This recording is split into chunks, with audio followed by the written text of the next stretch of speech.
Certains donnent en silence pendant des années, sans que personne ne remarque, sans que personne ne remercie. Jade était de ceux-là, jusqu'au soir où sa mère l'a mise à la porte en lui disant qu'elle n'avait jamais rien fait pour cette famille. Jade est sortie sans un mot, et c'est là que tout a vraiment commencé. Cette histoire est une œuvre de fiction. Les personnages, situations et événements sont imaginaires, et toute ressemblance avec des personnes réelles ou des situations réelles serait purement fortuite. Jade avait 36 ans, un double service de 16 heures dans les jambes et l'odeur de désinfectant si profondément incrustée dans ses vêtements qu'elle ne la sentait même plus, quand elle poussa la porte de l'appartement du boulevard des Brotteaux et comprit à la façon dont sa mère la regardait que quelque chose allait se passer ce soir, quelque chose qu'elle ne pourrait pas empêcher. Le salon était plein comme il ne l'était jamais un mardi soir, sa mère Michel debout près de la table basse avec ce port de tête qu'elle adoptait dans les grandes occasions, sa sœur Clara affalée sur le canapé avec un verre de rosé, et les deux cousines de Nantes assises côte à côte en silence. Ces femmes qu'on ne voyait qu'aux enterrements et aux réveillons, dont la présence ce soir signifiait forcément que quelqu'un avait décidé que ce serait une soirée de jugement. Jade posa son sac près de l'entrée, dit bonsoir à tout le monde d'une voix égale malgré la fatigue qui lui brûlait les épaules, et alla directement vers la cuisine pour boire un verre d'eau parce qu'elle n'avait rien avalé depuis le sandwich de 13 heures qu'elle avait mangé debout entre deux chambres. C'est là que sa mère la suivit, avec cette façon de remplir les espaces étroits de sa présence, et dit sans préambule ni douceur, debout dans l'encadrement de la porte. « On t'attendait. On voulait te parler. » Elle avait compris à cet instant précis que le « on » n'incluait pas Clara, que le « on » c'était sa mère et les cousines qu'elle avait fait venir exprès comme des témoins, comme une assemblée convoquée pour rendre un verdict qui était déjà écrit d'avance. Ce qui suivit dura peut-être 3 minutes, peut-être 10. Jade ne sut jamais exactement, parce que le temps se contracte étrangement quand on reçoit des mots qu'on n'oubliera jamais. Sa mère parlant d'une voix posée et froide depuis le salon où elle était retournée, devant tout le monde, devant Clara qui regardait son verre sans lever les yeux, devant les cousines qui fixaient le mur avec cette expression de ceux qui savent qu'ils assistent à quelque chose de grave et n'osent pas intervenir. « Tu n'as jamais contribué à rien dans cette maison. Tu prends, et tu ne donnes rien. Tu es une honte pour cette famille. Je veux que tu partes. » Jade ne dit rien. Elle ne dit rien parce qu'il y avait dans ces mots une injustice si absolue, si complète, si parfaitement inversée par rapport à la réalité de ces 3 dernières années, qu'aucune réponse n'aurait eu de sens, que se défendre devant ces femmes réunies là comme un tribunal domestique aurait été lui accorder une légitimité qu'elle ne méritait pas. Elle reprit son sac près de l'entrée, enfila son manteau sans se presser, sentit le regard de Clara peser sur sa nuque sans se retourner, et sortit dans le couloir, en tirant doucement la porte derrière elle, sans la claquer, parce que même dans ce moment-là, elle refusait de leur offrir la satisfaction d'une scène.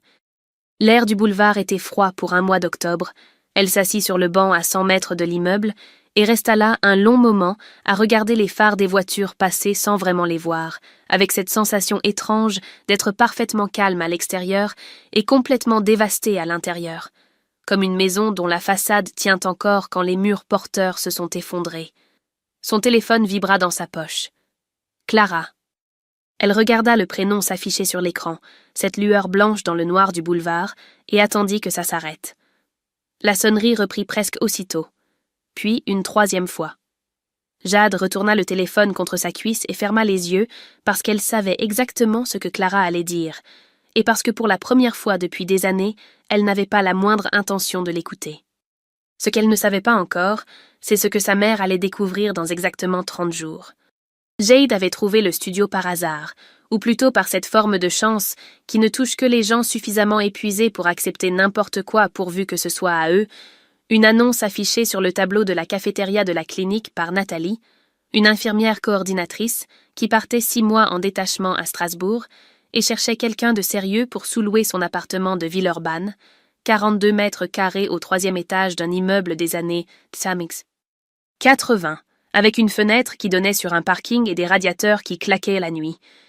Et Jade avait signé le papier le lendemain matin sur cette même table de cafétéria avec un stylo emprunté à la caissière parce qu'elle n'avait pas le sien.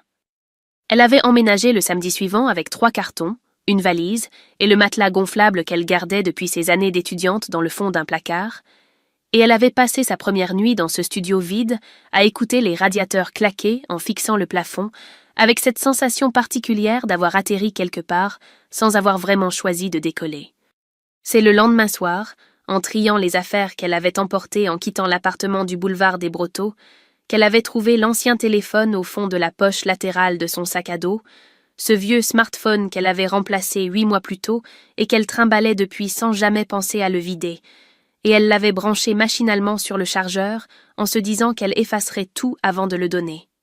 L'écran s'était allumé sur les anciennes notifications, des dizaines de messages empilés depuis des mois, et elle avait commencé à faire défiler distraitement jusqu'à ce que son œil s'arrête sur le relevé bancaire de février qu'elle avait téléchargé à l'époque pour vérifier un virement, et là, en regardant ces chiffres qu'elle connaissait par cœur pour les avoir vécus chaque mois depuis 3 ans, quelque chose s'était mis en place dans sa tête avec la précision froide d'une évidence qu'on avait toujours su sans jamais vouloir la formuler clairement. 650 € pour le loyer de l'appartement du boulevard des Brotteaux, prélevé chaque premier du mois sur son compte depuis janvier 2021. 190 € de courses au carrefour du quartier, réglées avec sa carte parce que sa mère disait toujours qu'elle rembourserait en fin de mois et ne l'avait jamais fait une seule fois. Les factures EDF, la box Internet, l'abonnement téléphonique de Clara que Michel avait mis au nom de Jade sans lui demander, en lui expliquant que c'était plus pratique ainsi. 3 ans de ça, 36 mois, et sa mère qui se tenait debout dans le salon devant les cousines de Nantes pour expliquer que Jade n'avait jamais contribué à rien. Elle avait posé le téléphone sur le parquet et était restée assise là un long moment sans bouger, pas en larmes, pas en colère, juste dans cet état de lucidité absolue qui vient quand on cesse enfin de protéger quelqu'un qui ne vous a jamais protégé. C'est en reprenant le téléphone pour éteindre l'écran qu'elle avait vu l'autre chose. L'application bancaire était encore ouverte sur une page qu'elle n'avait pas consultée. Le détail d'un virement sortant de 80 € daté du jeudi précédent, 3 jours après qu'elle avait quitté l'appartement, un virement vers un compte qu'elle ne reconnaissait pas libellé simplement divers, et Jade avait compris immédiatement parce qu'elle connaissait le fonctionnement de ce compte depuis assez longtemps pour savoir qu'elle n'avait fait aucun virement ce jour-là, qu'elle était en service de 12 heures ce jeudi-là, qu'elle n'avait pas touché à son téléphone entre 7 heures du matin et 20 heures le soir. Elle avait fouillé dans le carton d'affaires rapporté de l'appartement et trouvé, glissé entre 2 enveloppes administratives qu'elle n'avait pas eu le temps de trier avant de partir, une feuille de papier pliée en 4 sur laquelle sa mère avait recopié à la main, dans cette écriture appliquée qu'elle adoptait pour les choses importantes, le numéro de carte, la date d'expiration et le cryptogramme, les 16 chiffres qui donnaient accès à tout. Jade avait regardé cette feuille pendant un long moment, sans rien ressentir de particulier. Puis elle en avait pris une photo avec son nouveau téléphone, l'avait rangé soigneusement dans le carton et avait éteint l'ancien téléphone. Elle ne savait pas encore quand elle s'en servirait, mais elle savait qu'elle s'en servirait. Le premier matin, dans le studio, Jade s'était réveillée à 5h45 sans réveil, comme son corps avait appris à le faire depuis des années de services alternés, et elle était restée allongée sur le matelas gonflable à écouter les bruits de l'immeuble qui se réveillait autour d'elle, les tuyaux qui gargouillaient dans les murs, une porte qui claquait 2 étages au-dessus, le bruit sourd d'un camion poubelle dans la rue, tous ces sons ordinaires qui lui rappelaient qu'elle était quelque part, que ce quelque part était à elle, et que personne dans cet immeuble ne savait son nom, ni ce qu'elle avait traversé la semaine précédente, ce qui lui semblait pour la première fois depuis longtemps être une forme de liberté plutôt qu'une forme de solitude. Elle avait pris son poste à la clinique à 7 heures, salué ses collègues avec ce sourire professionnel qu'elle maîtrisait parfaitement depuis 10 ans d'aide-soignante, changé 3 patients, accompagné une famille dans le couloir des soins palliatifs, mangé un sandwich au thon debout près du distributeur à 13 heures parce que la salle de pause était occupée par une réunion, et personne ne remarqua rien parce qu'elle ne laissait rien paraître, parce qu'elle avait appris très tôt que montrer sa fatigue aux autres, c'était leur donner quelque chose qu'ils utiliseraient tôt ou tard contre vous. Le vendredi de cette première semaine, elle avait vu l'annonce affichée à côté de celle de Nathalie sur le tableau de la cafétéria. Un poste d'aide-soignante le samedi et le dimanche dans une maison de retraite de Bron, 8 heures par jour, tarif horaire légèrement supérieur au sien pour cause de week-end, et elle avait appelé le numéro dans la foulée sans se laisser le temps de réfléchir, parce qu'elle savait que si elle réfléchissait, elle trouverait des raisons de ne pas le faire, et qu'elle n'avait pas le luxe des raisons. Elle avait commencé le samedi suivant. Les 2 premiers week-ends avaient été difficiles de cette façon particulière, qui n'a rien à voir avec la compétence, mais avec l'accumulation pure. 16 heures de semaine, suivies de 16 heures de week-end, suivies de 16 heures de semaine. Son corps qui réclamait quelque chose qu'elle n'avait pas le temps de lui donner. Et le soir du 2e dimanche, elle s'était assise sur le carrelage de la salle de bain du studio après sa douche, et avait attendu que ses jambes arrêtent de trembler. Avant de se lever, pas en pleurant, pas en se plaignant, juste en attendant que ça passe parce que ça passait toujours. C'est un mardi de la 3e semaine qu'elle remarqua pour la première fois Alexandre Mercier. Il était stagiaire en dernière année d'infirmier, affecté à son unité depuis le début du mois, et elle ne l'avait pas vraiment vu jusque-là parce qu'elle ne regardait pas vraiment les gens en ce moment. Elle regardait les tâches, les plannings, les visages des patients, tout ce qui avait une fonction concrète dans sa journée. Mais ce mardi-là, il était assis seul à la table du fond de la cafétéria, avec un plateau qu'il ne touchait pas, les yeux fixés sur quelque chose par la fenêtre, avec cette expression de quelqu'un qui repasse mentalement une scène difficile. Et Jade l'avait reconnu parce que c'était exactement la même expression qu'elle avait eue pendant des années, avant d'apprendre à ne plus la montrer. Elle ne lui avait pas parlé. Elle avait pris son plateau au comptoir, choisi la table près de la fenêtre opposée comme elle le faisait toujours, mangé seule en regardant le parking en contrebas où les voitures se garaient en double file le matin et repartaient l'une après l'autre, et elle était retournée dans son unité sans avoir échangé un mot avec personne en dehors du strict nécessaire professionnel. Le lendemain, il était à la même table du fond, le surlendemain aussi. Le jeudi, en récupérant son plateau au comptoir, elle trouva, en revenant à sa table habituelle, un mot plié en 4 posé sur son plateau. Une feuille arrachée à un carnet avec cette écriture un peu penchée qu'on reconnaît aux gens qui ont appris à écrire vite et ne s'en sont jamais vraiment débarrassés. Le café d'ici est imbuvable. Demain matin, il y a une boulangerie rue Masséna qui fait un allongé correct. Ce n'est pas une invitation, c'est une information. Pas de prénom, pas de numéro. Juste l'information. Jade avait relu le mot 2 fois, l'avait plié soigneusement et glissé dans la poche de sa blouse, et avait terminé son repas en regardant le parking avec cette sensation étrange et légèrement déstabilisante d'avoir été vue par quelqu'un sans avoir rien montré.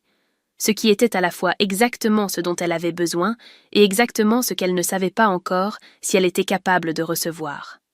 Ce soir-là, en rentrant au studio, elle avait posé son sac, allumé le radiateur qui claquait, et sourit seule dans son appartement vide pour la 2e fois depuis qu'elle avait quitté le boulevard des Brotteaux. La première fois, elle n'avait pas su quoi faire de ce sourire, cette fois non plus, mais elle le gardait quand même. La boulangerie de la rue Masséna s'appelait Au pain doré et sentait la fève tonka et le beurre chaud dès le palier, une de ces odeurs qui font quelque chose de physique dans la poitrine des gens qui ont l'habitude de manger vite et mal, et Jade s'était retrouvée là un vendredi matin à 7h moins 10, debout dans la file avec Alexandre Mercier, qui regardait le tableau des viennoiseries avec le sérieux appliqué de quelqu'un qui prend les petites décisions aussi soigneusement que les grandes, et elle avait compris à ce moment précis qu'elle n'avait aucune idée de pourquoi elle était venue. Elle avait bu son café debout au comptoir en zinc, pendant qu'il prenait un croissant qu'il mangeait avec cette façon un peu maladroite de ne pas savoir où mettre les miettes, et il n'avait presque pas parlé, juste quelques phrases sur le service du matin, un patient difficile de la veille, la pluie qui ne s'arrêtait pas depuis 1 semaine sur Lyon, des mots ordinaires qui ne demandaient rien et n'offraient rien d'autre que la présence de quelqu'un qui n'attendait rien de vous en retour, et... C'était précisément pour cette raison que Jade était revenue le lundi suivant, puis le mercredi, puis sans qu'ils en aient jamais discuté explicitement, c'était devenu quelque chose qui existait, ces 20 minutes debout au comptoir de la rue Masséna avant le service, une habitude si discrète qu'elle n'avait pas de nom.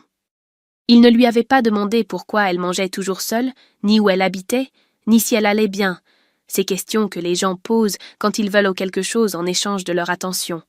Et Jade, qui avait passé des années à peser chaque mot qu'elle prononçait en présence de sa mère pour éviter de donner une prise, avait réalisé progressivement, sans pouvoir dire exactement à quel moment, qu'elle ne pesait plus rien en présence d'Alexandre, qu'elle parlait avec cette légèreté, un peu oubliée des conversations qui n'ont pas d'enjeu.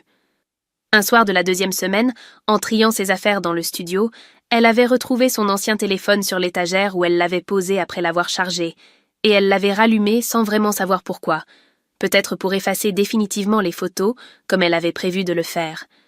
peut-être juste par ce réflexe des gens seuls qui cherchent une occupation les mains avant de trouver le sommeil. Elle avait fait défiler les anciennes conversations jusqu'à tomber sur les messages de Clara, ces échanges quotidiens qui s'étiraient sur des années de petites demandes et de réponses rapides, et elle s'était arrêtée sur un message de février dernier, un message banal envoyé un jeudi soir à 22h. « Oublie pas le loyer de mars, maman a encore rien dit à la proprio mais ça urge. » Jade avait relu cette phrase 3 fois. Pas 4, pas 2. 3 fois exactement, parce qu'à la 3e lecture, quelque chose s'était mis en place dans sa tête, avec cette précision silencieuse des pièces d'un mécanisme qu'on comprend trop tard. Le mot « encore » qui impliquait une habitude, le mot « rien dit » qui impliquait une dissimulation délibérée. Et surtout ce « oublie pas » adressé à elle, à Jade, comme si le loyer était une responsabilité qui lui appartenait naturellement, une évidence que les 2 sœurs partageaient sans qu'on ait jamais eu besoin de l'établir explicitement. Clara savait. Pas peut-être, pas probablement. Elle savait depuis au moins 1 an que c'était Jade qui payait le loyer, et elle avait gardé ce savoir comme on garde quelque chose de commode, sans le questionner, sans en parler, parce que tant que ça fonctionnait, il n'y avait aucune raison de déranger l'équilibre. Jade avait posé le téléphone sur le parquet et était restée assise dans le noir un long moment, pas en colère, pas en larmes, dans cet état de clarté froide qui vient quand on cesse de se raconter des histoires sur les gens qu'on aime, et elle avait pris une décision qui n'en avait pas l'air, une décision par l'inaction, par le silence. Elle avait consciemment choisi de ne rien faire de cette information pour l'instant, de la garder, de la laisser reposer là où elle était, comme on laisse. Reposer une preuve qu'on n'est pas encore prêt à utiliser. Le lendemain matin à la boulangerie, Alexandre lui avait demandé si elle allait bien avec cette façon directe et sans fioriture qu'elle avait appris à reconnaître comme sa seule manière de poser les questions importantes, et Jade avait dit oui, presque sincèrement, parce que bien était un mot relatif et que comparé à la semaine précédente, elle allait effectivement mieux, ce qui n'était pas tout à fait un mensonge. Il avait hoché la tête sans insister, commandé 2 cafés sans lui demander si elle en voulait un parce qu'il savait déjà qu'elle en voulait toujours un, et ils étaient restés debout, au comptoir en zinc, à regarder la pluie tomber sur la rue Masséna, dans ce silence qui n'avait plus rien de gênant.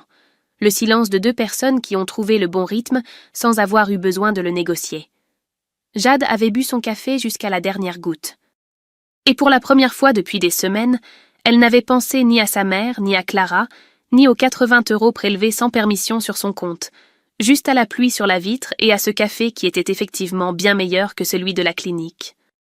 La formation de coordinatrice de soins à domicile durait 6 mois, se déroulait en ligne les soirs de semaine et le samedi matin, et coûtait 1 200 € que Jade avait payé d'un seul virement le jour de son inscription, sans permettre à elle-même d'hésiter, parce qu'elle savait que si elle attendait le lendemain, elle trouverait une raison de reporter, et qu'elle reportait déjà suffisamment de choses depuis trop longtemps. Les premiers soirs avaient été difficiles de cette façon silencieuse qui n'impressionne personne parce qu'elle ne se voit pas, rentrer à 20h après un service de 12h, manger quelque chose de rapide debout dans la cuisine du studio, ouvrir l'ordinateur sur la table trop petite et rester là jusqu'à minuit sur des modules de législation sanitaire et de coordination d'équipes soignantes, avec cette fatigue particulière qui brouille les mots sur l'écran sans pour autant laisser le cerveau s'arrêter vraiment.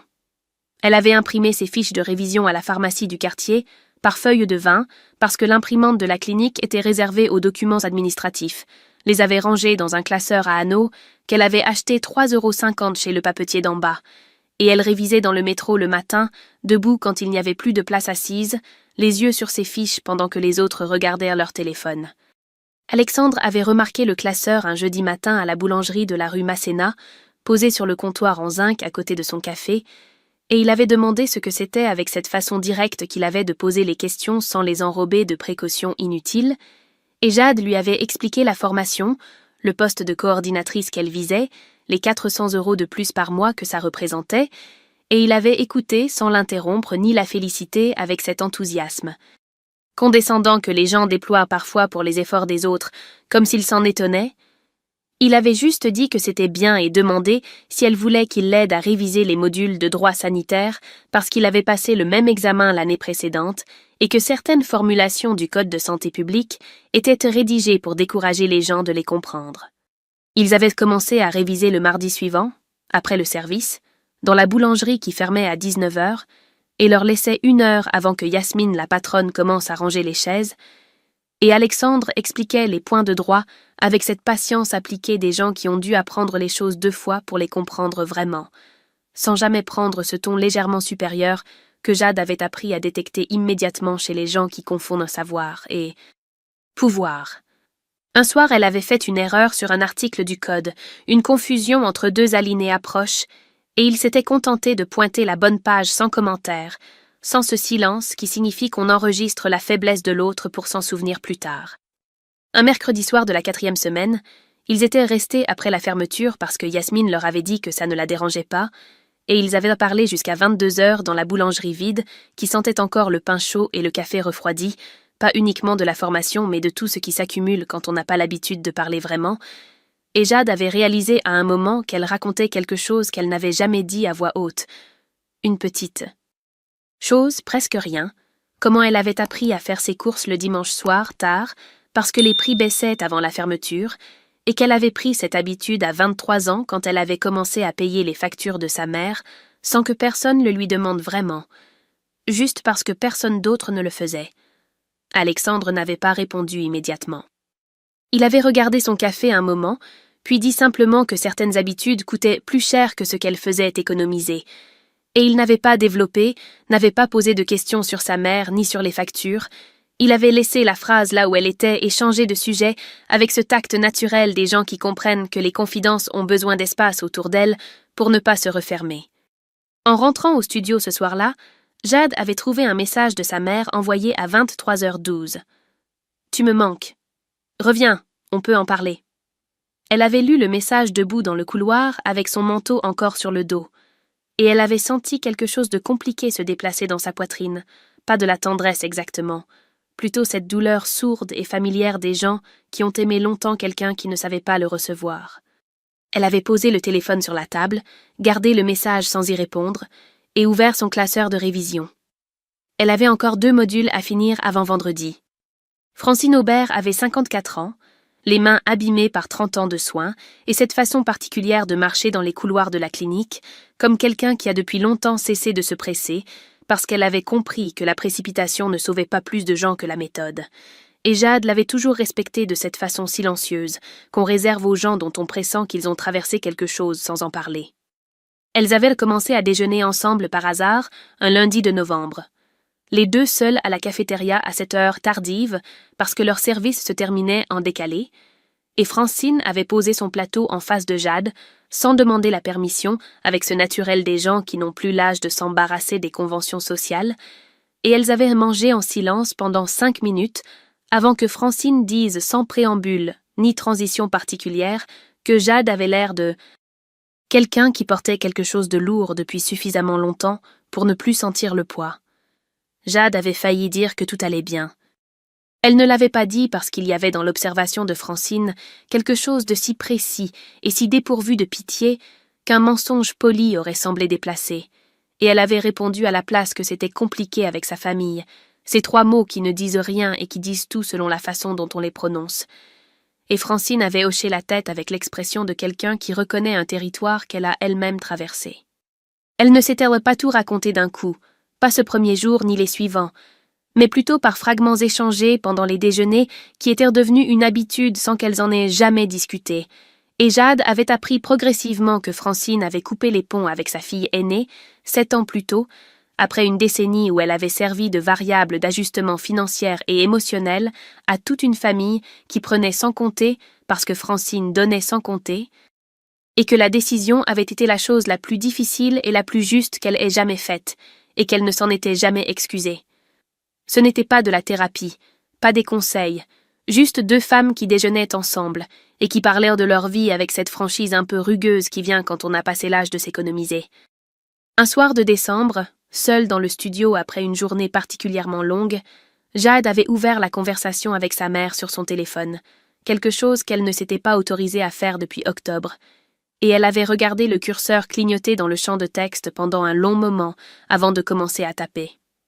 Elle avait écrit « Je voudrais qu'on », puis « effacer ». Réécrit maman « Il faut qu'on », puis « effacer encore ». Taper finalement 3 mots qu'elle n'aurait pas su répéter ensuite, parce qu'elle les avait effacés si vite qu'ils avaient à peine existé. et elle avait posé le téléphone face contre la table et était allée boire un verre d'eau à la cuisine en regardant par la fenêtre le parking éclairé en bas où une voiture tournait lentement en cherchant une place. Elle n'avait pas envoyé de message. Elle était revenue s'asseoir, avait rouvert ses fichiers de révision et avait travaillé jusqu'à minuit avec cette concentration appliquée des gens qui ont appris à transformer ce qu'ils ne peuvent pas résoudre en énergie pour ce qu'ils peuvent encore construire. Les résultats de la certification étaient arrivés un jeudi matin par mail à 7h23. Un de ces mails administratifs au format sobre qui contiennent parfois des choses importantes sans le signaler par leur apparence, et Jade l'avait lu debout dans le couloir de la clinique avant son service avec son manteau encore boutonné et son sac sur l'épaule, et elle avait relu la ligne principale 2 fois pour être certaine d'avoir compris « candidature retenue ». Mention bien avant de ranger son téléphone et d'aller se changer pour prendre son poste. Elle en avait parlé à Alexandre le soir à la boulangerie et il avait souri de cette façon discrète et sincère qui ne ressemblait pas aux félicitations habituelles. Il avait dit que c'était mérité avec le ton de quelqu'un qu'il avait vu travailler et qui le pensait vraiment. Et Yasmine derrière le comptoir avait apporté 2 petits gâteaux sans qu'on lui demande rien en disant que ça s'arrosait même sans alcool. C'est ce soir-là, en rentrant au studio avec encore cette chaleur légère dans la poitrine, que le téléphone avait sonné. Clara. Jade avait décroché, ce qu'elle ne faisait plus depuis des semaines, peut-être parce que la journée avait été bonne et qu'elle s'était sentie suffisamment solide pour entendre ce qu'il y avait à entendre. Elle avait porté le téléphone à son oreille et écouté sans dire un mot pendant que Clara parlait, sa voix tendue et précipitée, racontant que le propriétaire avait envoyé un recommandé, que le loyer n'avait pas été payé depuis 2 mois, qu'il menaçait d'engager une procédure, que leur mère ne savait pas quoi faire, que la situation était grave. Jade avait écouté jusqu'au bout, 20 secondes peut-être, dans un silence si complet que Clara avait fini par dire « Allô, tu es là avec cette voix légèrement paniquée des gens qui craignent d'avoir perdu la connexion. » Jade avait raccroché. Clara avait rappelé 4 fois dans la même heure, puis avait envoyé 3 messages en rafale, le dernier se terminant par « S'il te plaît ». Jade, c'est urgent, et Jade les avait lus tous les 3 debout dans la cuisine du studio en faisant chauffer de l'eau pour une tisane, avec cette capacité qu'elle avait développée depuis des semaines à recevoir les informations sans les laisser immédiatement décider de son état intérieur. Elle avait attendu le lendemain matin. À 7h40, assise au comptoir de la boulangerie de la rue Masséna, avec son café et son manteau encore sur le dos parce que la boulangerie était froide en décembre malgré le four allumé depuis 4 heures du matin, elle avait rappelé Clara qui avait décroché à la première sonnerie comme quelqu'un qui attendait les yeux fixés sur l'écran depuis la veille au soir. Sa sœur avait recommencé à tout expliquer depuis le début avec cette voix tendue et précipitée des gens qui ont passé la nuit à construire des scénarios catastrophes et qui les récitent maintenant à voix haute pour les rendre plus réels, plus urgents, plus impossibles à ignorer, le recommandé du propriétaire reçu 3 jours plus tôt, les 2 mois de loyer impayés depuis qu'il n'y avait plus personne pour les régler, leur mère qui disait qu'elle n'avait pas l'argent, la procédure qui pouvait aboutir à une expulsion dans 72 heures si personne n'intervenait, et Clara qui répétait ce mot « personne », avec cette insistance légère qui signifiait qu'elle pensait à quelqu'un de précis en le prononçant. Jade avait attendu qu'elle finisse. Puis elle avait dit posément, sans élever la voix, avec ce calme qui n'avait rien de froid mais qui était simplement le calme de quelqu'un qui sait exactement ce qu'elle dit et pourquoi elle le dit. « Demande à maman ce que j'ai fait pour vous pendant 3 ans. » Et elle avait raccroché. Elle avait bu son café jusqu'à la dernière gorgée en regardant la rue Masséna sous la pluie de décembre, les gens pressés sur le trottoir avec leurs parapluies retournés par le vent, cette vie ordinaire qui continuait à son rythme indifférent, puis elle avait ouvert son téléphone et envoyé à Clara 2 pièces jointes sans aucun commentaire, aucune explication, aucune mise en contexte. La capture d'écran du relevé bancaire avec le virement de 80 € non autorisé daté du jeudi suivant son départ et la photo de la feuille de papier sur laquelle sa mère avait recopié à la main les 16 chiffres de sa carte, la date d'expiration, le cryptogramme, cette écriture appliquée et soigneuse qui rendait la chose encore plus délibérée, encore plus impossible à nier. Elle avait rangé le téléphone dans sa poche et était allée prendre son service. La réponse de Clara était arrivée à 13h08, pendant la pause déjeuner, un message plus court que ceux à quoi Jade s'attendait, sans les explications, ni les justifications, ni les contre-attaques qu'elle avait anticipées. Juste cette phrase qui tenait en une ligne et demie et qui en disait infiniment plus que ce qu'elle semblait dire à première lecture. Je savais pas pour le carnet. Je savais pas qu'elle avait fait ça. Jade avait relu la phrase une fois, puis une deuxième fois. Le mot s'apportait tout le poids de ce que Clara n'écrivait pas, et le mot carnet délimitait avec une précision involontaire et révélatrice exactement ce qu'elle prétendait ignorer. Comme si, en nommant une chose précise, elle espérait que cette précision suffirait à couvrir tout le reste, le loyer, les courses, les factures. Ces 3 ans de prélèvements silencieux que quelqu'un avait bien dû remarquer à un moment ou à un autre dans cet appartement de 80 mètres carrés où les relevés de compte traînaient parfois sur la table de la cuisine. Jade n'avait pas répondu à ce message. Elle avait refermé son téléphone, pris son sandwich et était retournée dans son unité avec cette concentration tranquille qui était sa façon à elle de tenir debout quand tout le reste menaçait de vaciller. Ce n'est qu'en fin de service, dans le vestiaire presque vide, qu'elle s'était assise sur le banc en bois et avait regardé fixement son casier fermé pendant quelques minutes sans vraiment le voir, laissant le silence faire ce qu'il avait à faire, avant de remettre son manteau et de sortir dans le couloir où Francine l'attendait par hasard, ou peut-être pas tout à fait par hasard, avec 2 gobelets de café de la machine et cette façon qu'elle avait de ne pas poser de questions quand elle voyait que quelqu'un en avait trop sur les épaules. Elles avaient marché ensemble jusqu'au parking sans se dire grand-chose, juste cette présence côte à côte qui n'exigeait rien, et au moment où leurs chemins se séparaient, Francine avait dit simplement, sans se retourner, que les gens qui supplient savent toujours exactement ce qu'ils ont fait pour en arriver là. Dehors, la pluie avait cessé. Le propriétaire avait fixé l'expulsion dans 72 heures, et les 3 femmes du boulevard des Brotteaux savaient parfaitement qu'il n'y avait dans toute cette histoire qu'une seule personne capable de changer quelque chose à ça. Les messages avaient commencé à 22 heures le soir même, Clara d'abord avec cette régularité anxieuse des gens qui envoient un message toutes les demi-heures en espérant que la fréquence finira par convaincre là où les arguments ont échoué, puis leur mère à minuit passé avec un premier message bref et sec qui ressemblait encore à un ordre, rappelle-moi, puis un deuxième, 1 heure plus tard, qui avait un ton différent, plus bas, moins assuré, « Jade, s'il te plaît », et Jade les avait lus tous. En temps réel, allongée sur son matelas dans le noir du studio, avec le téléphone posé sur la poitrine. Sans répondre, sans éteindre l'écran non plus, juste en les laissant arriver comme on laisse passer une tempête qu'on a su venir de loin. Le lendemain matin, à la boulangerie, elle avait montré les messages à Alexandre sans commentaire, en lui tendant simplement le téléphone par-dessus le comptoir en zinc, et il les avait lus en silence, tous, sans changer d'expression, puis il avait reposé le téléphone et demandé ce qu'elle voulait faire, pas ce qu'elle allait faire, pas ce qu'elle devrait faire, ce qu'elle voulait faire, et cette distinction si petite en apparence avait pesé quelque chose de considérable dans la façon dont Jade l'avait entendue. Elle avait dit qu'elle ne savait pas encore. Il avait hoché la tête et commandé 2 cafés.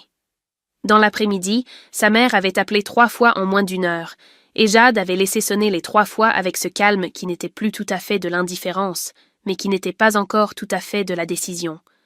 Quelque chose entre les deux.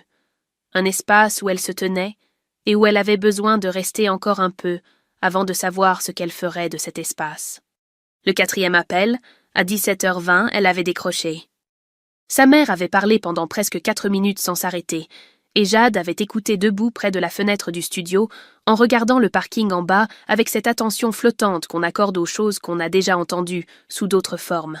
Sa mère qui disait qu'elle n'avait pas su gérer, que les choses avaient dérapé, que ce n'était pas ce qu'elle voulait, qu'elle regrettait les mots du salon ce soir d'octobre, et puis, au milieu de tout ça, presque sans transition, que si Jade ne faisait rien, ils allaient vraiment se retrouver à la rue, que le propriétaire ne plaisantait pas, que 72 heures, c'était rien, que Jade était la seule qui pouvait arranger ça.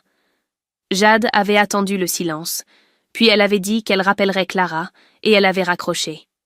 Elle avait attendu 20 minutes, le temps que quelque chose se dépose en elle, puis elle avait composé le numéro de sa sœur qui avait décroché immédiatement avec cette voix soulagée et tendue à la fois des gens qui ont attendu trop longtemps une réponse qu'ils craignaient de ne pas recevoir. Jade avait dit qu'elle avait une question d'abord, une seule, et qu'elle voulait une réponse honnête. Elle avait cité le message de février, mot pour mot. « Oublie pas le loyer de mars. Maman a encore rien dit à la proprio. » Le silence qui avait suivi avait duré suffisamment longtemps pour constituer en lui-même une réponse. Ce silence particulier des gens qui calculent en temps réel ce qu'il est encore possible de nier et ce qui ne l'est plus. Et quand Clara avait finalement parlé, sa voix avait ce timbre légèrement affaissé des aveux qu'on fait non par courage, mais parce qu'on n'a plus la force de soutenir le contraire. Elle avait dit qu'elle savait pour le loyer, qu'elle avait toujours su que c'était Jade qui payait, qu'elle s'était dit que Jade le faisait parce qu'elle voulait bien le faire, qu'elle n'avait pas posé de questions parce que ça arrangeait tout le monde, et qu'elle n'était pas fière de ça. Jade n'avait pas répondu à ça non plus. Elle avait laissé la phrase de Clara exister dans le silence quelques secondes, puis elle avait dit qu'elle avait une condition, une seule, et que si cette condition était remplie, elle réglerait 2 mois de loyer en retard d'ici le lendemain matin pour arrêter la procédure. Clara avait dit oui avant même de savoir ce que c'était. La condition était simple, formulée en une phrase, sans négociation possible. Que Michel dise à voix haute, devant Clara, ce que Jade avait payé pendant 3 ans, pas en termes vagues, pas avec des circonvolutions, mais avec les chiffres exacts, le loyer, les courses, les factures, mois par mois, cette vérité comptable et nue qu'elle avait passé des années à recouvrir de silence et de reproches. Clara avait rappelé le lendemain matin à 8 heures pour dire que leur mère acceptait. Jade avait effectué le virement depuis son téléphone, debout dans la cuisine du studio avec son café encore chaud sur le plan de travail, 1300 € vers le compte du propriétaire avec en référence règlement arriéré novembre-décembre, et elle avait regardé la confirmation s'afficher sur l'écran avec cette sensation étrange et parfaitement lucide de quelqu'un qui pose un acte librement consenti et qui sait exactement pourquoi il le pose, pas par culpabilité, pas par faiblesse, pas parce qu'on l'y avait contrainte, mais parce qu'elle avait décidé que c'était ce qu'elle choisissait de faire avec sa propre force, ce qui était entièrement différent de tout ce qu'elle avait fait pendant 3 ans. Elles s'étaient retrouvées toutes les 3 le samedi après-midi, dans un café du boulevard des Brotteaux, que ni sa mère ni Clara n'avaient proposé et que Jade avait choisi elle-même parce qu'elle voulait un terrain neutre, une table en bois ordinaire dans un endroit où personne ne les connaissait, pas le salon de l'appartement avec ses associations et ses mémoires, pas un endroit qui appartenait à quelqu'un. Michel était arrivée la première, ce qui avait surpris Jade parce que sa mère était quelqu'un qui faisait attendre les autres depuis toujours comme une façon passive d'établir un rapport de force. Et elle était assise droite sur sa chaise, avec les mains posées à plat sur la table, et ce visage qu'elle prenait dans les situations où elle ne savait pas comment se tenir. Ce visage fermé qui ressemblait à de la froideur, mais qui était en réalité, Jade le savait maintenant, une forme de peur mâle, dissimulée. Clara était arrivée 2 minutes plus tard, sans regarder Jade en s'asseyant. Il n'y avait pas eu de préambule, pas de café commandé, pas de conversation pour réchauffer l'atmosphère, parce que Jade n'avait pas voulu de tout ça, elle avait simplement regardé sa mère et dit qu'elle l'écoutait.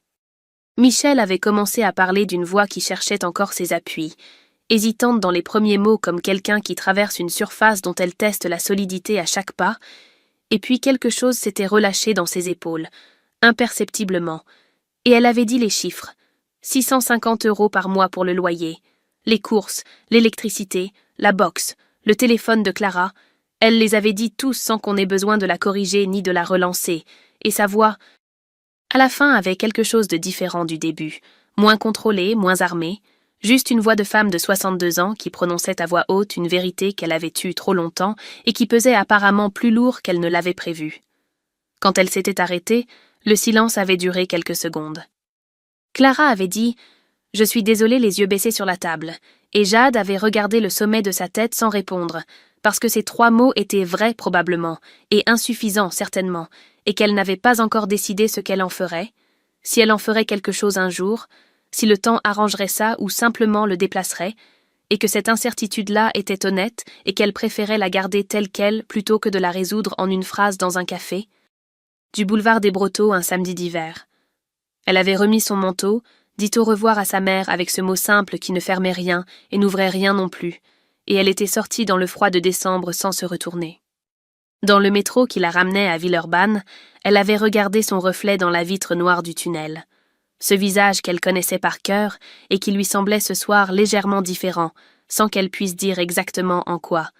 Peut-être juste la façon dont elle le portait.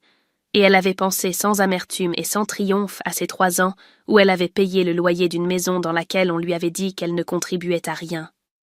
Alexandre était là quand elle avait poussé la porte du studio, assis à la petite table avec 2 tasses et la cafetière encore chaude. Et il n'avait pas demandé comment ça s'était passé, parce qu'il savait qu'elle lui dirait quand elle serait prête, et peut-être qu'elle ne lui dirait jamais tout, et que c'était bien ainsi.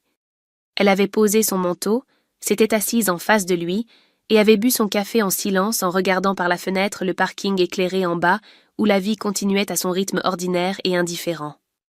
Elle ne savait pas ce qui viendrait ensuite avec sa mère, ni avec Clara, ni avec tout ce que ces 2 femmes représentaient dans sa vie et continueraient à représenter d'une façon ou d'une autre, parce que les familles ne se règlent pas comme des dettes, parce que certaines blessures restent ouvertes, et qu'on apprend simplement à vivre avec elles sans les laisser tout envahir. Ce qu'elle savait, c'est qu'elle était chez elle, vraiment chez elle, pour la première fois. Jade n'a pas tout pardonné, elle n'a pas tout oublié. Elle a juste décidé, pour la première fois, que sa vie lui appartenait vraiment. Est-ce que cette histoire vous a touché? Dites-le nous dans les commentaires. Et si vous avez connu quelqu'un comme Jade, ou si vous avez été cette personne, partagez-la avec quelqu'un qui en a besoin aujourd'hui.